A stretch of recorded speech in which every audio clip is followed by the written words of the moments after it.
แซนได้ถามแล้วก็ชิ้นเราให้เอาเลยเอาเราเลยใครบอกว่าไม่อยากเล่าได้เลยเนาะขึ้นเลยได้วันนี้ใจขึ้นได้เปล่าคันว่าเรื่องนี้เลยใจขึ้น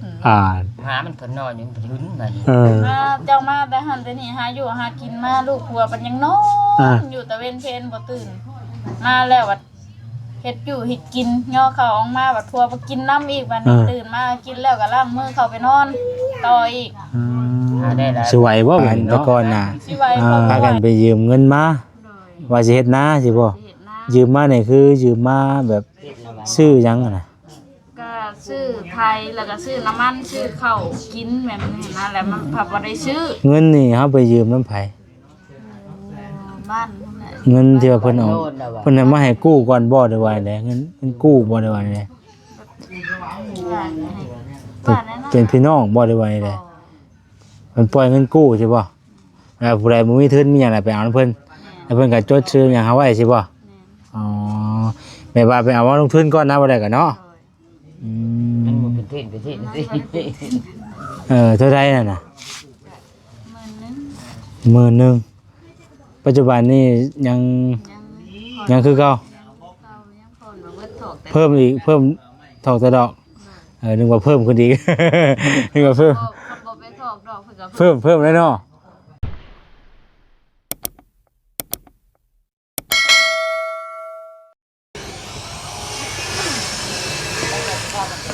เชื่อคือกันเลยเชื่อสีแดงสีแดงกับสีแดงเนาะมาถามไทยแม่ตู้แก้วก่อนเป็นเอาเอ้ยสบายดีเด้อพากันนั่งโอ้นั่งดมกันอย่างน้อนั่งน้องแนงอยู่นั่งดีเด้สิมาฟังได้บัดนี้ได้โอ้ยพี่น้องเอ้ยมันว่าฮ้อนเนาะแม่ตู้เนาะผู้บ่าวฝากเงินมาให้ลูกเชื่อมันเฮาบ่ฝากบัดว่าฝากก็ฝากไปใช้หนี้ไปเลยมีหนี้หยังอันนั้นโอ้ยนี่ก็ผัวเก่าขึ้นพุ่นแหละหนี้หยังอันนั้นเจ้าเทืองนี่ผัวเก่าแล้วนี่เอาเงินพระเจ้านี่เอาเงินแบบเฮ็ดให้เฮ็ดนาวันนี้เราบ่ได้เฮ็ดให้เฮ็ดนาเงินเบิดวันนี้พาวันนี้ป้าวันนี้ปล่อยวันนี้ป้าแต่งคันเท่านี้ลองเริ่มใหม่ได้บ่เริ่มต้นใหม่ได้บ่เริ่มต้นใหม่แบบว่าเราใหม่กันนะจุดเริ่มต้นก่อนสิยืมเงินน่ะนะเขาบอกเจ็บเจ็บชูตัวเรื่องตัวหลับผมมีในโลกคือการนี่เราได้กันว่าในนั้นโลกแค่บ่อยากบอกนะว่ามีเป็นอีหยังแบบนี้เฮาก็ว่าแต่ว่าบ่ได้เคยว่าบ่นี่น่ะว่าได้บ่จ้ะถ้าว่าบ่ได้ก็บ่เป็นหยังก็อิงตามแล้วแต่ผู้ก็เพิ่นถามมีหยังเราเว้ากันแบบนั้นกันถามด้วยบ้านน้อยบ้านเล็กกันนิสัยนะกันบ่ได้เคยตัวนั่นนี่บ่ก็อิงตามแล้วแต่อันเดียวนั่นแหละเจ้าของเนาะเรื่องนี้เรื่องชิ้นนี่แหละยืมก็ยืมแนวเดียวนั่นแหละเข้าใจเอาละยืมดอกเขาเห็นให้เห็นหน้าจุ๊บเจือผู้บ่าวใหม่ครับติดผู้ใหม่ผัดจุ๊บเจือฝากเงินฝากคำแล้วเป็นผู้บ่าวได้ลูกเจ้าก็แล้วก็แต่ก่อนแต่อยู่กับลูกกับผัวอันแต่ก่อนน่ะพากันไปยืมเงินมาว่าสิเฮ็ดนาสิบ่ยืมมานี่คือยืมมาแบบซื้อหยังน่ะก็ซื้อไทยแล้วก็ซื้อน้ำมันซื้อข้าวกินแบบนี้นะแล้วมันผับบ่ได้ซื้อเงินนี่เฮาไปยืมน้ำไผบ้านเงินที่ว่าเพิ่นเอาเพิ่นมาให้กู้ก่อนบ่ได้ว่าแหละเงินกู้บ่ได้ว่าแหละเป็นพี่น้องบ่ได้ว่าแหละมันปล่อยเงินกู้ใช่ป่ะผู้ใดบ่มีทุนมีหยังน่ะไปเอาเพิ่นแล้วเพิ่นก็จดชื่อหยังเฮาไว้ใช่ป่ะอ๋อแม่ว่าไปเอามาลงทุนก่อนนะบ่ได้ก็เนาะมันบ่เป็นที่เท่าใดนั่นน่ะ10,000ปัจจุบันนี้ยังคือเก่าเพิ่มอีกเพิ่มถอกตะดอกนึกว่าเพิ่มขึ้นอีกนึกว่าเพิ่มแล้วเนาะไอ้นี่ว่ามีผู้ แต่ตัวเองก็เป็นหนี้ คือเรื่องนี้เรื่องซีนนี่สาวเทืองบ่ได้เคยเว้ากับไผเนาะเก็บไว้ในใจ เพราะว่ามันเป็นเรื่องที่ว่าเฮาเป็นคน แม่ สร้างขึ้นมาเอง เฮาสร้างขึ้นมาเอง พอดีบังเอิญว่าประแสบ่ได้ยินเพิ่นนั่งคุยกันพี่น้องก็สิมาถาม อันนี้ก็คือว่าเพิ่นบ่ได้เอ่ยเองก่อนเนาะเพิ่นบ่ได้เว้าก่อนแต่ว่าแซนน่ะได้ยินพากันนั่งโชว์กันหยังกันน่ะก็เลยมาถามเบิ่งเนาะแต่ก่อนที่ผ่านมาทางสาวเทืองเพิ่นก็บ่ได้เว้าว่ามีหนี้มีสินอันนี้เนาะอยู่ในใจมีหยังก็ได้เพิ่นก็บ่กล้าเว้าหั่นแหละเนาะแล้วบัดนี้ได้ถามแล้วได้เว้าเพิ่นก็ได้ ก็เธอได้ถามแล้วก็เว้าสู่ฟังเนาะแต่ว่าก็ยังปัจจุบันนี้ก็ยังใช้บ่ทันเบิดยังถอกบ่ทันเบิดอ๋อ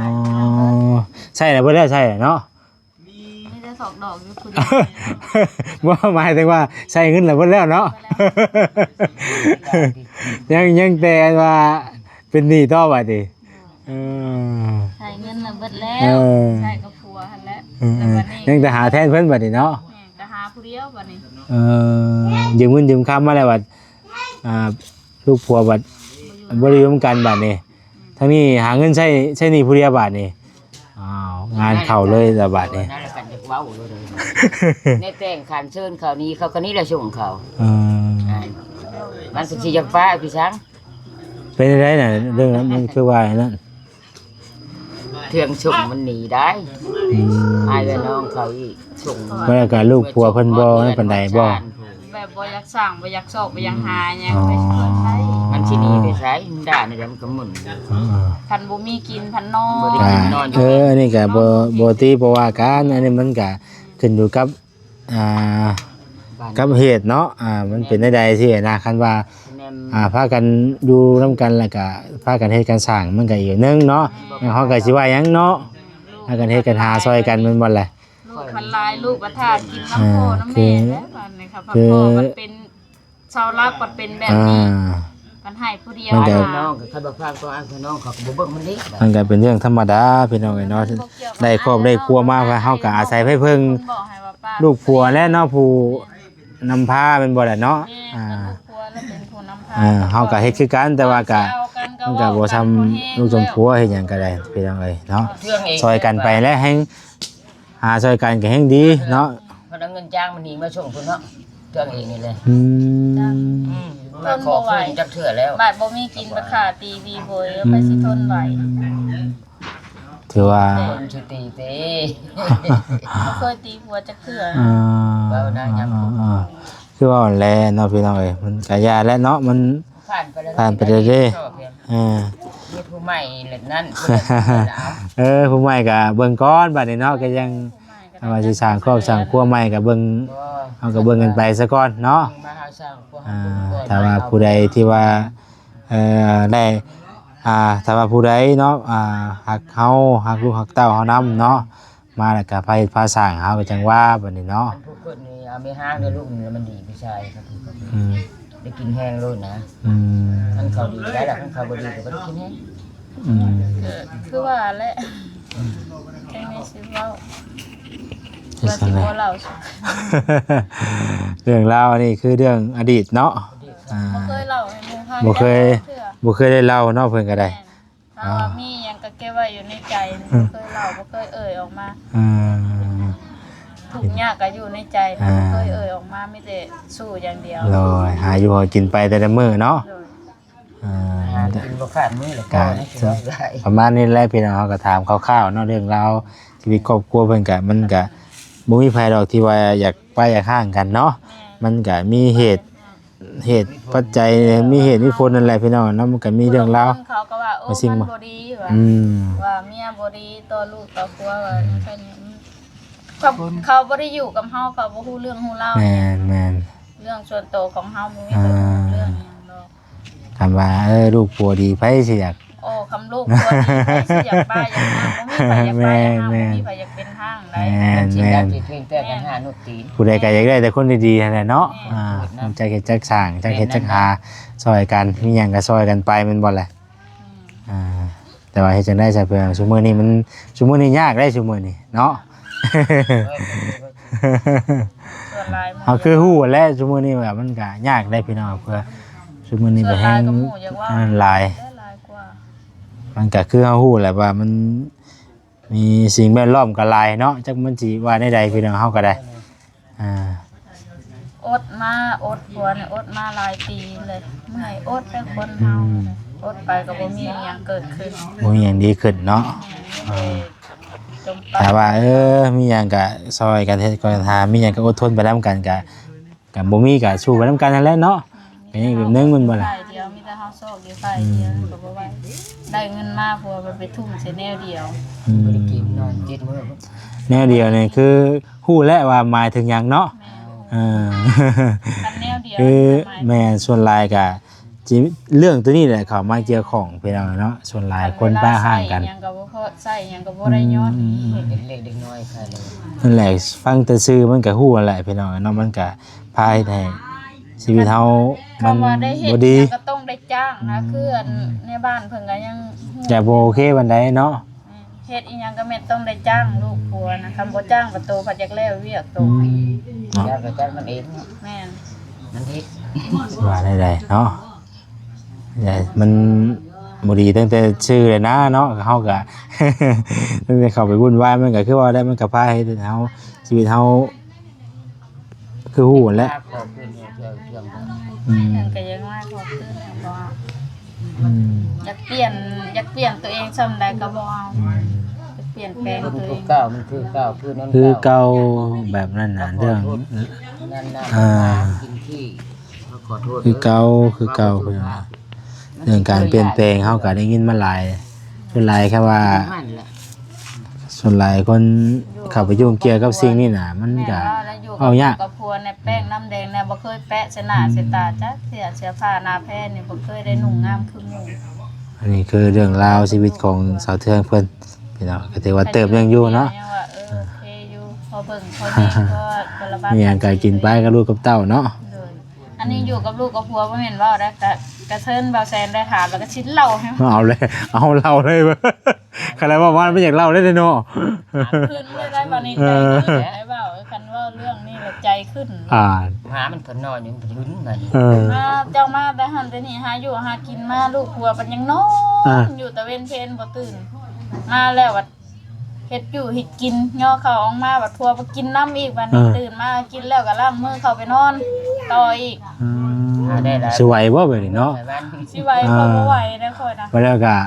เอาเป็นผู้ไปหาอยู่หอกินมาแล้วก็เฮ็ดแล้วก็ตื่นมาแต่วงนอนแล้วก็กินแล้วก็นอนต่ออีกโอ้โห ลุกมานั่งนะฮะ มันก็บ่ไหวเด้อเนาะ แล้วก็ อืม ถ้ามาไปหารับหน้ารับจ้างก็ได้เงินได้หยังมากก็แม่นเพิ่นน่ะถ้าว่าได้500,000เพิ่นเอา3ให้เมีย2บัดเจอได้ยาสูบกาแฟเหล้าเสียค่าบ้านค่าเมืองหมดพริกมาพายเกลือเป็นนัวก็ต้องอยู่กับเมียเบิดข้าวน้ำจับปลาก็ต้องอยู่กับเมียเบิด โอ้เฮาไปเท่าหาเฮาก็เมื่อยคือว่านั่นแหละเนาะ แล้วจะอะไรลูกแน่ เอาไปสอบหลายอย่างไอ้แนว นี่มันได้กันว่าชูหาผู้งามผัวนะ อืม นี่เอาบางใดก็คือพลังนี่นักการทั้งคู่เจ้าแม่ เอากินไล่เลยนะ นี่เลยเนาะเอามีแต่ว่ามีแต่ช่วงนี้ก็เป็นยังบ่ทันได้ว่านั่นเนาะ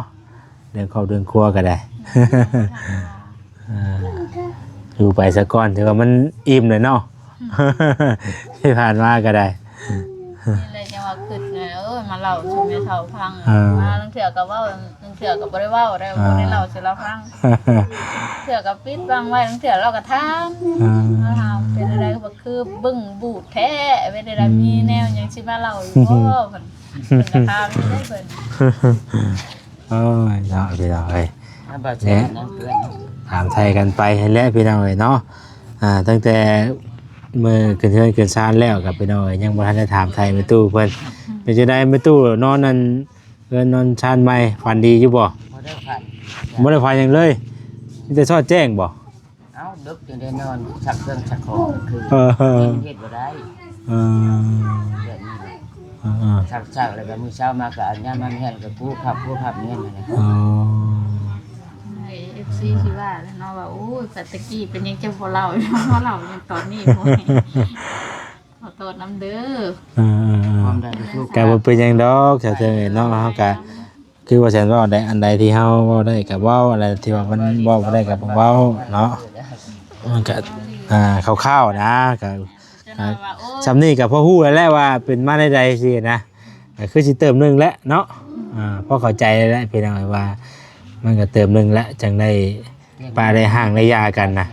เรื่องราวของมันก็ได้ ว่าเตียงเรื่องมันนี่ก็ชงแถวชามแถวเจี้ยแล้วก็เข้าใจนะ ก็ฟังชาวเทืองเราก็คือสิสมควรเติบและพี่น้องเอ้ย เห็นนั้นเขามาถ่ายหลายคนเพราะว่าจังได้เว่าออกมา เอา แล้วมาถ่าย มาถ้าหลายคนก็มันก็ขึ้นอยู่กับจังหวะแล้วคำถามคือกันเนาะถ้าจังหวะแล้วครับมัน แซ่มันหนีนี่มันจะเชื่อลูก บ่เคยยืนเงิน ลูกมันเปลี่ยน อืม ไม่เคยนะ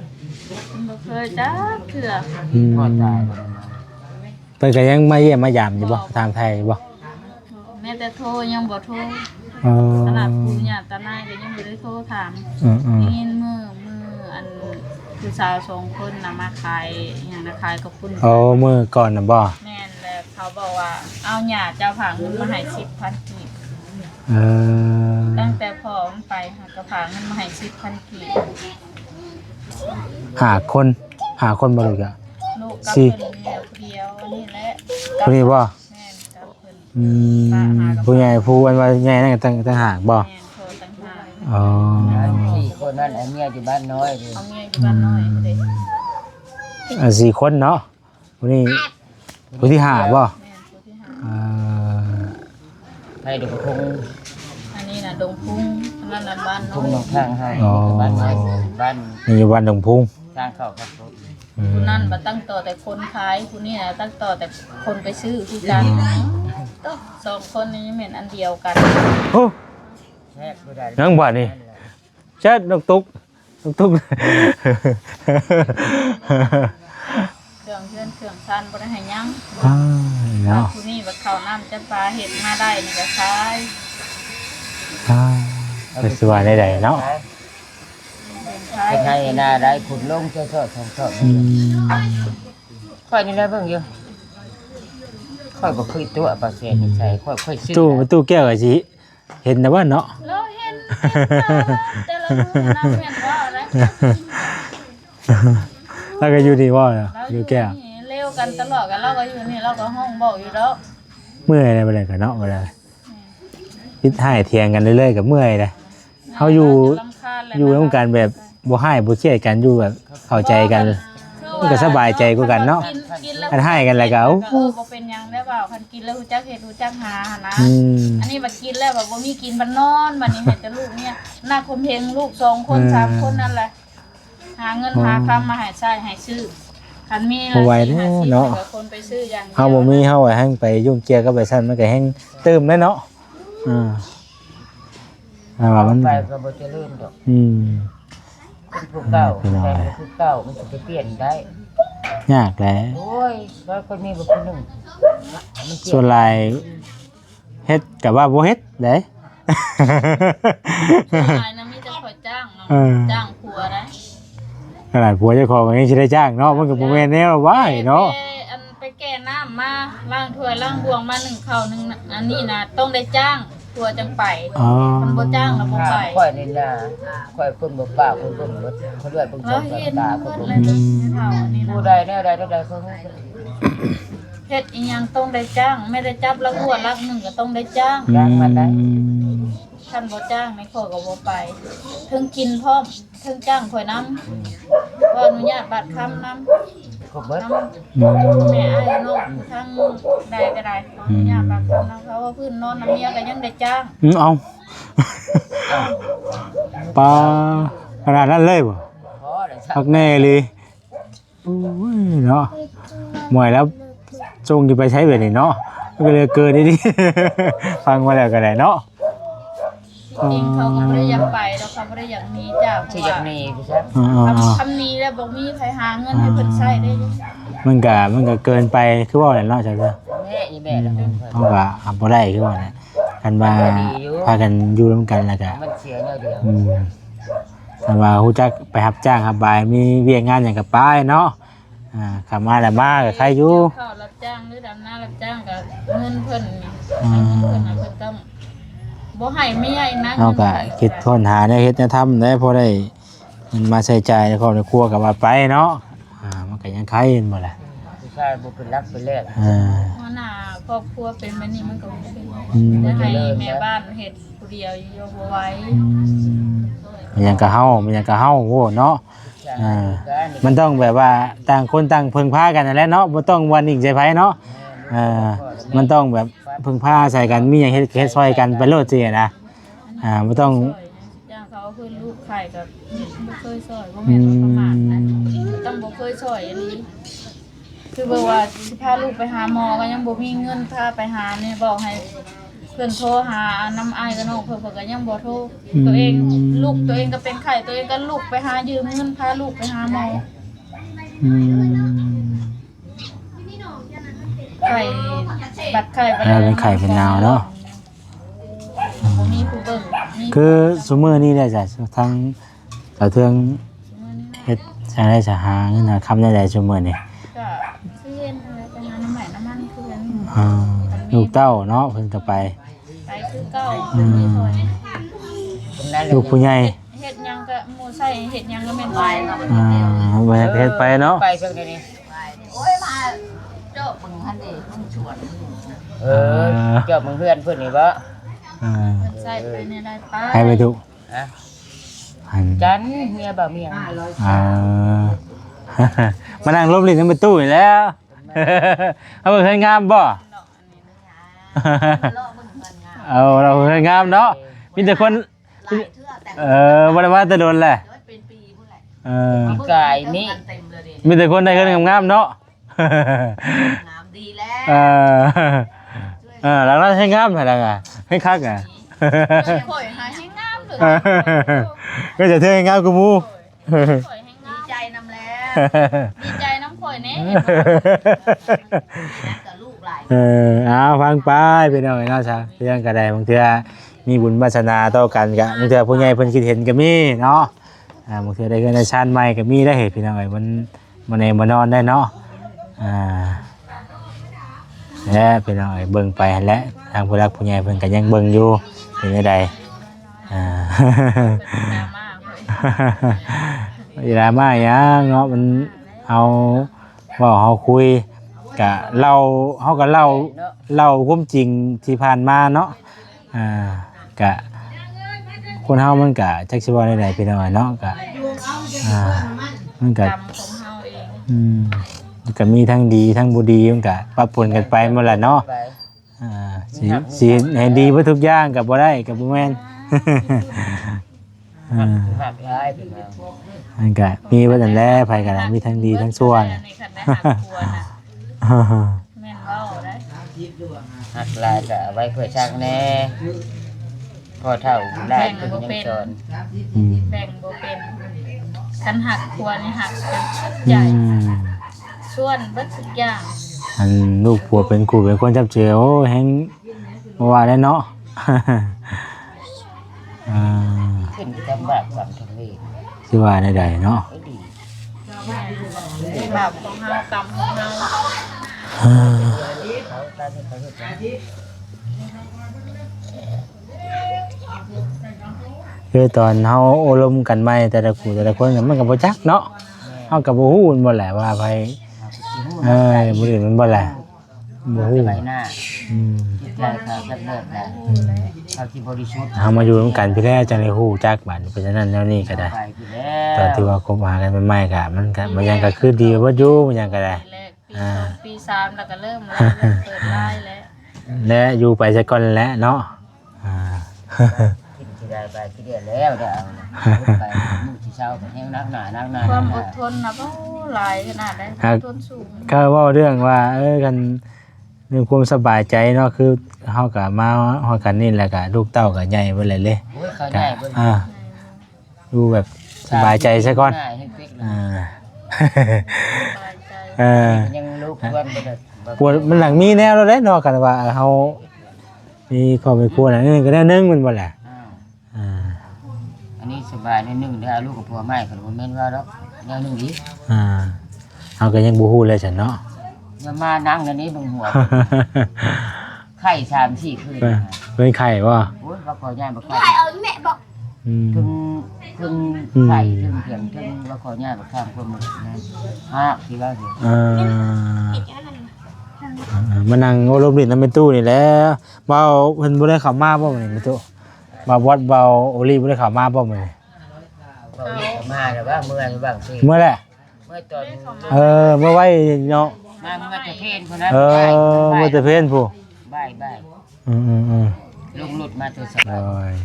ผิดพลาดใดๆก็ขอโทษขออภัยนำหลายๆพี่น้อยมาถามเรื่องราว แม่ ทางสาวเตือนมาก็เราจะฟังเลยเนาะถ้าบ่มีหยังเราพี่น้อยถามเรื่องถามไทยกันไปเนาะมีแต่ว่าให้โชคดีบัดนี้เนาะต่อไปก็ให้มีแต่สิ่งดีๆเข้ามาบัดนี้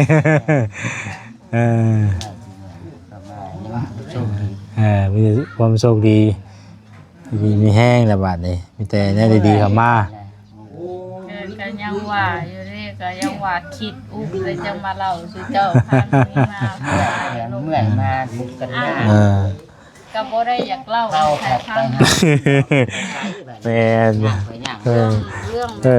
ก็บ่ได้อยากเล่าแต่ว่าบ่เสียบ่ถามไปสิพี่น้องเนาะก็ได้เล่าซะเราก็ได้ บ่ได้อยากเล่าบ่ได้อยากให้เพิ่นเล่าเอาแบบ พี่น้องจังใดก็มีแต่อยู่ดีมีแห้งเนาะพี่น้องเอ้ย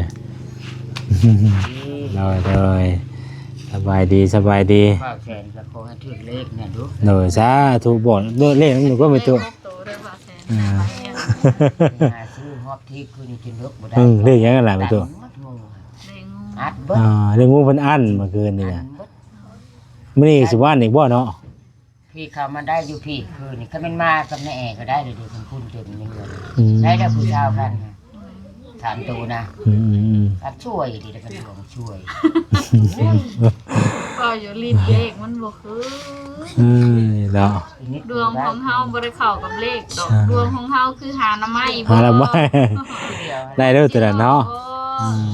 คันไปปึ๊บแม่นได้ปั๊บหน่อไม้นะ การ เครียดบ่ ได้ไปไล่เด้อตัวนี้เนาะ แม่น เฮา ถ้าอดเมื่อยได้ก็ได้ได้ อันดวงของหมู่ละคือนับเงินจุด แม่บุญเขานะบุญเขา เอาเนาะนี่ก็รุ่นกันไปมึงเธอยังบ่ฮอดฮอดยามเฮาก็มีเนาะรอไปแลกไปหน่อยเนาะ อาหารอันนี้มันทั้งเมื่อยมาผมมันย่างหอด พอย่างบ่ฮอดเนาะ กินห้องแล้วท่อเครื่องบ่เป็นที่ธรรมดา ถูกไปใส่ได้ประตูเด้อจังได๋ก็อยู่ดีมีแฮงทางเสาเทืองเนาะอยู่ดีมีแฮงคือการคอยมีแต่แนวดีๆเข้ามาบัดนี้เด้อเนาะ โดยขอให้มีแต่สิ่งดีๆเข้ามาเรื่องราวสิ่งบ่ดีมันก็ผ่านไปได้บัดนี้ ก็แสนไปมาจะขอให้ประสบผลสำเร็จบ่ให้เห็นเด้อน้ำโชคนำทาง โดยสาธุ โชคดีเนาะขอให้มีโชคใหญ่ล้นทับ ป้าจ้ะพี่น้องเอ้ยเนาะเจ้าฮ้อนไปพี่น้องมื้อนี้ก็มานั่งโอ้นั่งลมกับทางอันมีตู้แก้วแถวเทืองพี่น้องเอ้ย